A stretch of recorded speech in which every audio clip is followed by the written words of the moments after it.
Stevan Mojsilović, danes pokalna tekma tukaj v Slovenskih Konjicah. Težak obračun, na koncu poraz za 1-2 in izpad iz pokala. Tako je, to je sad činjenica, ispali smo iz skupa i svakako da nikome nije lako ni prijatno u klubu, ni na terenu, ni van terena i to je samo da sad možemo da konstatujemo. Što god da pričamo posle, ne vredi pričati, konstatacije stoje, ispali smo iz skupa od drugoligaša.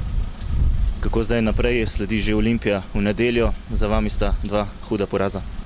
Pa to je sad upravo prilika da pokažemo snagu kolektiva, snagu svih nas koji radimo na čelu sa mnom, pre svega zadatak za mene i sve nas u stručnom štabu da sa igračima nađemo dodatnu snagu i da vidimo koliko smo jaki u kriznim momentima.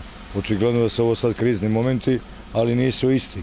Ako smo od Mure izgubili sa 2-0, imali smo toliko sadržaja, danas smo imali još 2 ili 3 situacije iz kojih smo trebali da damo gol, a protivnik iskoristio 2 katastrofalne greške naše odbrane i dao gol.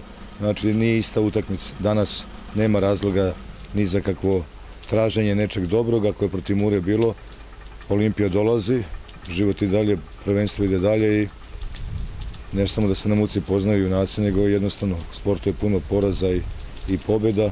Ovaj poraz svakako da puno boli, ali možda i dođe kao otrežnjenje ako iz ovoga izvučemo pouke. Svakako da ničeg pozitivnog nema kad izgubite bilo kakvu utakmicu, a pogotovo od nekog koji je u nižem rangu u odnosu na vas.